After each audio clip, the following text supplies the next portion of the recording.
आई smart Shankar एक street smart हत्यारा है जो काका नाम के एक अन्य हत्यारे के अधीन काम करता है। एक दिन शंकर का सामना चंदिनी नाम की एक असभ्य महिला से होता है जब वह एक अपार्टमेंट कॉम्प्लेक्स बिल्डर से पैसे वसूल रहा था।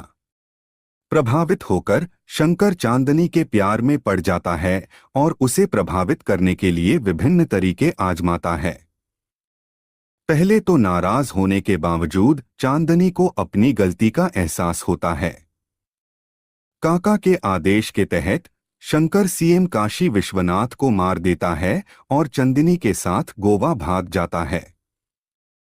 हालांकि पुलिस को उनके स्थान के बारे में पता चल जाता है और गोलीबारी शुरू हो जाती है, जहां चांदनी मारी जाती है और शंकर गिरफ्तार हो जाता है।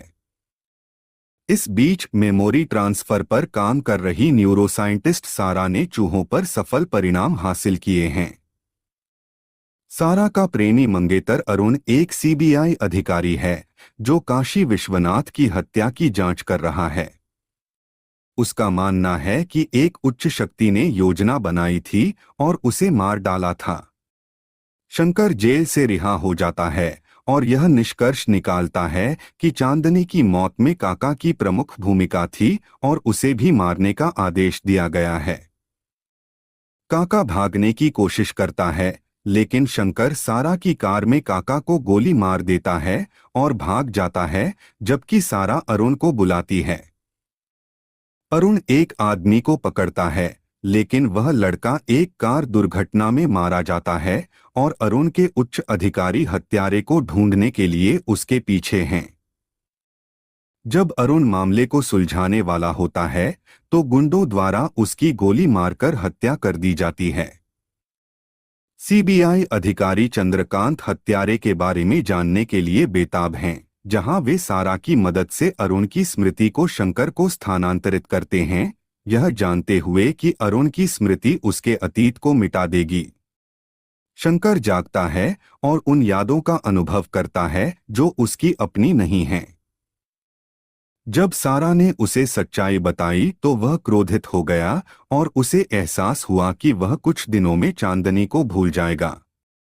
शंकर को संक्षिप्त झलक का अनुभव होता है जहां वह अरुण बन जाता है, लेकिन फिर से शंकर बन जाता है।